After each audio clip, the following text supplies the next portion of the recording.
Friends எல்லோருக்கும் வணக்கம். இன்றைக்கி நம்ம 2 கிலோ சிக்கன் வடி பிரியாணி எப்படி செய்கிறதுன்னு தான் பார்க்க போகிறோம். அதிகமான மசாலா இல்லாமல் சிம்பிளாக தான் செய்ய போகிறோம். ஆனால் டேஸ்ட்டு வேறு லெவலில் இருக்கும். பிரியாணி நல்லா உதிரியாக இருக்கும். பார்க்கவே சூப்பராக இருக்கும். சரியாக சொல்லணும்னா சென்னை ஸ்டைலில் செய்கிற சிக்கன் வடி பிரியாணி தான் இது. நம்ம எவ்வளோ மேரேஜ் ஃபங்க்ஷன்ஸில் இல்லை வேறு மற்ற ஃபங்க்ஷன்ஸில் சாப்பிட்ருப்போம். அதே டேஸ்ட்டில் இருக்கும். அதே போல் நம்மளே செஞ்சு நம்ம வீட்டில் சாப்பிட்றதுனால டபுள் சந்தோஷமும் திருப்தியும் கிடைக்கும். இது போல் சூப்பரான பிரியாணியை நம்ம வீட்டில் ஏதாச்சும் சின்ன சின்ன ஃபங்க்ஷன்ஸ் வரும்போது 2 கிலோ 3 கிலோ செஞ்சு ஃப்ரெண்ட்ஸு ரிலேஷனோடு சாப்பிடும்போது நல்லா என்ஜாய் பண்ணி சாப்பிட்லாம். இந்த சூப்பரான பிரியாணியை எப்படி செய்கிறதுன்னு பார்க்கலாம். வீடியோவை ஸ்கிப் பண்ணாமல் பாருங்கள் கடைசி வரைக்கும். இப்போது வீடியோவை கண்டினியூ பண்ணலாம் வாங்க. ஆயில் பார்த்திங்கன்னா 400 ml சன்ஃப்ளவர் ஆயில் ஊற்றுறேன். 1 கிலோவுக்கு 200 ml கணக்கு. வெங்காயம் 800 கிராம், பச்சை மிளகாய் 5, கிராம்பு 2 கிராம், பட்டை 2 கிராம், ஏலக்காய் 2 கிராம். இது எல்லாத்தையும் ஒரே நேரத்தில் ஒன்றா போட்டு நல்லா வதக்குங்க. வெங்காயம் நல்லா எல்லா இடத்துலையுமே ப்ரௌன் கலர் ஆகணும். அந்த அளவுக்கு வரைக்கும் நல்லா நீங்கள் பொறுமையாக வதக்குங்க. வெங்காயம் நல்லா ப்ரௌனாக வதங்கின பிறகு இஞ்சி 200 கிராம், பூண்டு 150 கிராம் ரெண்டுத்தையும் ஒன்றா போட்டு அரைச்சி அந்த பேஸ்ட்டை இதில் போட்டு நல்லா கலந்து விடுங்க கைவிடாமல். இல்லைனா அடி பிடிச்சிரும். உங்களுக்கு அடி பிடிச்சிரும்னு பயமாக இருந்ததுன்னா அடுப்பை ஸ்லோவாக வச்சு நல்லா பச்சை வாசனை போகிற அளவுக்கு வதக்குங்க. இஞ்சி பூண்டு பச்சை வாசனை போனோன்னே சக்தி தனி மிளகாய் தூள் 20 கிராம், டாட்டா கல் உப்பு 70 கிராம் போட்டு கலந்து விடுங்க. இதையும் கைவிடாமல் நல்லா கிளறி விடுங்க. ஏன்னா இதுவும் அடி பிடிச்சிடும். அடுப்பை முடிஞ்சால் ஸ்லோவாகவே வச்சுக்கோங்க. தயிர் 300 ml சேர்த்துக்கோங்க. 1 கிலோவுக்கு 150 ml. ஏன்னா நம்ம இதில் எலுமிச்சம்பழமும் நடுவில் ஆட் பண்ணுவோம். அதனால் ஃப்ரெஷ் தயிராக ரொம்ப புளிப்பு இல்லாமல் அதையும் சேர்த்து நல்லா கலந்து விடுங்க. நல்லா பழமாக இருக்க தக்காளியாக பார்த்து 600 கிராம் சேர்த்துக்கோங்க. புதினா 3/4 கட்டு, கொத்தமல்லி இலை 3/4 கட்டு நல்லா பொடிசாக வெட்டி இதோடு சேர்த்து நல்லா வதக்குங்க. இதுக்கப்புறம் நம்ம பெருசாக எந்த ஒரு மசாலாவும் ஆட் பண்ண போகிறது இல்லை. இந்த வதக்கிறது நீங்கள் எண்ணெய் பிரிஞ்சு தனியாக வரணும். பாருங்கள் எண்ணெய் எப்படி வருது. இந்த நேரத்தில் தண்ணி 1.800 ml, அதாவது 2 லிட்டருக்கும் கொஞ்சம் குறைவான தண்ணியாக சேர்த்து கலந்துக்கங்க.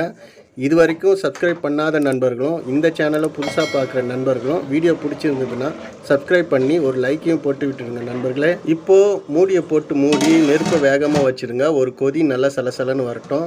பாருங்கள் ஒரு கொதி நல்லா சலசலன்னு வந்துடுச்சு.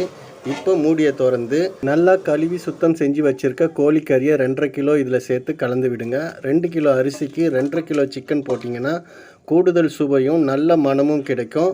அரிசியை விட கறி அதிகமாக போடுறதுனால நீங்கள் கூடுதலாக எக்ஸ்ட்ரா மசாலாவோ ஸ்பெஷல் மசாலாவோ எதுவுமே போட தேவையில்ல. நெருப்பு வேகமாகவே இருக்கட்டும். இப்போ ஒரு மூடியை போட்டு மூடுங்க. நல்லா ஒரு கொதி வந்தோன்னே மூடியை திறந்து 2 சின்ன எலுமிச்சை பழத்தை பிழிஞ்சு சாறு எடுத்து இதோட கலந்துக்கங்க. பெருசாக இருந்தால் 2 கிலோவுக்கு ஒன்றே போதும். இது வரைக்கும் உங்கள் நெருப்பு அதிகமாக இருந்திருக்கும், வேகமாக எரிஞ்சிருக்கும். இப்போது உங்கள் நெருப்போட அளவை ரொம்ப கம்மியாக லோவாக வச்சுடுங்க. இது கேஸ் அடுப்பாக இருந்தாலும் சரி, விறகடுப்பாக இருந்தாலும் சரி. இப்போ டபராக்கு ஒரு மூடியை போட்டு 10 நிமிஷம் அப்படியே விட்டுடுங்க. இன்னொரு அடுப்பில் உலக்கி தண்ணி வைக்கலாம். தண்ணி 6 லிட்டர். கல் உப்பு 90 கிராம் 2 கிலோ வடிக்க கரெக்டாக இருக்கும். கிட்டத்தட்ட 10 நிமிஷம் ஆயிடுச்சு. நம்ம கிரேவி டபராவை திறந்து அந்த கிரேவியை கிளறி பார்த்திங்கன்னா சிக்கன் எல்லாம் அதில் 3/4 வாசி வெந்திருக்கும். மிச்ச 1/4 வாசி நம்ம அரிசி போட்டு தம் போடும்போது அதில் வெந்துடும். இப்போது இதில் அரிசியை போடுறதுக்கு முன்னாடி ஒரு தடவை உப்பு காரம் எல்லாத்தையும் செக் பண்ணி பார்த்துடலாம். நான் உங்களுக்கு சில பொருள்லாம் கிராமில் சொல்லியிருப்பேன். அது ஸ்பூனில் சொன்னால் சரி வராது. இது போல் நீங்கள் செஞ்சு பாருங்கள். உப்பு காரம் எல்லாம் கரெக்டாக இருக்குது. ஒலை தண்ணி பார்த்திங்கன்னா நல்லா கொதித்து வந்துடுச்சு. இப்போது நம்ம அரிசியை போட போகிறோம். இந்த அரிசியை நான் வெங்காயம் வதங்கும் போதே 2 தடவை நல்லா கழுவி ஊற வச்சுட்டேன். கிட்டத்தட்ட அது ஒரு அரை மணி நேரம் 3/4 மணி நேரம் ஆகிருக்கும். தண்ணி நல்லா கொதித்த பிறகு நீங்கள் அரிசியை போட்டால் தான் அரிசி நல்லா லென்த்தாக வரும், இல்லைன்னா வராது. அதே போல் கொதிக்கிற தண்ணியில் நீங்கள் இந்த அரிசியை ஊற வச்ச அரிசியை போட்டிங்கன்னா 2 நிமிஷம் போதும். அதுக்கு மேலே விடாதீங்க. எந்த பதமும் பார்க்க தேவையில்லை. இந்த 2 நிமிஷத்துலேயே 50-60% இந்த அரிசி வெந்துடும். அவ்வளோதான், வடித்து எடுத்துக்க வேண்டியது தான். மிச்சம் இருக்கிற 40% தம் போடும்போது அதுலேயே வெந்துடும். கவலைப்படாதீங்க. இப்போது அரிசியை வடித்து எடுக்க வேண்டியது தான். பாருங்கள் இது போல் ஒரு பாத்திரம் இருந்தால் அரிசியை வடித்து எடுத்துக்கோங்க. இல்லை துணியை வச்சு வடித்து எடுத்துக்கோங்க. நம்ம சேனலில் நிறைய பிரியாணி வீடியோஸ் போட்டிருக்கோம். தம் பிரியாணி, சீரக சம்பா பிரியாணி, பீஃப் பிரியாணி, லக்னோ பிரியாணி, இது போல் நிறைய பிரியாணி வீடியோஸ் இருக்குது, அதையும் போய் பாருங்கள். டிஸ்கிரிப்ஷனில் நான் கொடுக்குறேன், லிங்க் கொடுக்குறேன், போய் பாருங்கள். அதே போல் இந்த வீடியோவை பார்த்துட்டு இருக்க நண்பர்கள், வீடியோ பிடிச்சிருந்ததுன்னா, உங்களுக்கு தெளிவாக புரிஞ்சுதுன்னா, இந்த சேனலை சப்ஸ்கிரைப் பண்ணி ஒரு லைக்கையும் போடுங்க. நீங்கள் போடுற லைக்கும் சப்ஸ்கிரைப் தான் எங்களுக்கு ஊக்கத்தையும் உற்சாகத்தையும் தரும். இந்த வீடியோவில் ஏதாச்சும் உங்களுக்கு டவுட்ஸ் இருந்தால் நண்பர்களே, நீங்கள் கமெண்ட்ஸில் என்னை தாராளமாக கேட்கலாம், நான் உடனே ரிப்ளை பண்ணுவேன். இப்போ நம்ம பிரியாணி டபராவில் பார்த்தீங்கன்னா, அரிசியும் தண்ணியும் ஒரே சமமாக இருக்கணும். தண்ணி கொஞ்சம் கம்மியாக இருக்குது, அதனால் சோறு வடித்த தண்ணியை கொஞ்சம் சேர்த்துக்கிறேன். இப்போ பாருங்கள் சரியாக இருக்குது. இந்த நேரத்தில் உங்களுக்கு விருப்பம் இருந்தால் கொஞ்சம் நெய் சேர்த்துக்கங்க, கலரும் சேர்த்துக்கங்க. கலர் விருப்பம் இருக்கிறவங்க சேர்த்துக்கங்க. நான் நெய் சேர்க்கல, கலர் மட்டும் ஒரு லேயருக்காக நல்லாயிருக்கும் பார்க்குறதுக்குன்றதுனால நான் சேர்க்குறேன்.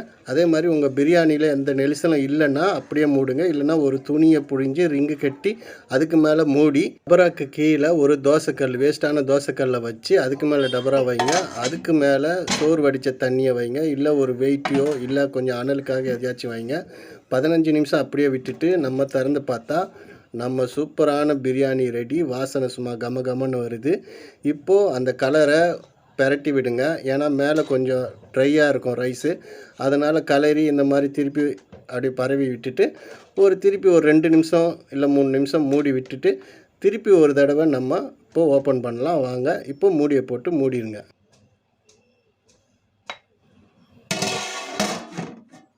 அவ்வளோதான், 2 நிமிஷம் கழித்து திறந்தீங்கன்னா இப்போ ஃபுல்லாக பிரியாணி ரெடியாக இருக்கும். இப்போ அடியிலேருந்து கலர்றேன் பாருங்கள், எவ்வளோ உதிரி உதிரியாக இந்த பிரியாணி வந்திருக்குன்னு பாருங்கள். பார்க்கவே பாருங்கள் எப்படி மழை மாதிரி அப்படி கொட்டுது. ஆமாங்க, இதே மாதிரி நீங்களும் செய்யலாம். நான் சொன்ன மெஷர்மெண்ட்டோடு நீங்கள் இதே போல் செஞ்சு வீட்டில் சந்தோஷமாக சாப்பிடுங்க. இந்த பிரியாணியில் இருக்க கறியெல்லாம் அவ்வளோ சாஃப்டாக அருமையாக வெந்திருக்கு. இந்த பிரியாணியை சாப்பிட்டு பார்த்து சொல்லணுன்னு அவசியம் இல்லை, பார்க்குற உங்களுக்கே தெரியும் பிரியாணி எப்படி வந்திருக்குன்னு. பசங்களுக்கு பிடிச்ச மாதிரி ரொம்ப மசாலா இல்லாமல் கிளியராக சூப்பராக இருக்குது. பாருங்கள் எவ்வளோ உதிரி உதிரியாகவும் இருக்குது. இருந்தாலும் ஒரு வாய் நான் சாப்பிட்டு பார்த்து சொல்கிறேன். முட்டையில் கொஞ்சம், ஆனியன் ரைத்தாவில் கொஞ்சம், கறியில் கொஞ்சம் பிச்சு வச்சு ஒரு வாய் அள்ளி சாப்பிட்டு பார்த்தா சொர்க்கங்க. இதே போல் இன்னொரு நல்ல வீடியோவில் உங்களை சந்திக்கிறேன். அது வரைக்கும் நன்றி. நான் உங்கள் சங்கர். பாய் பாய்.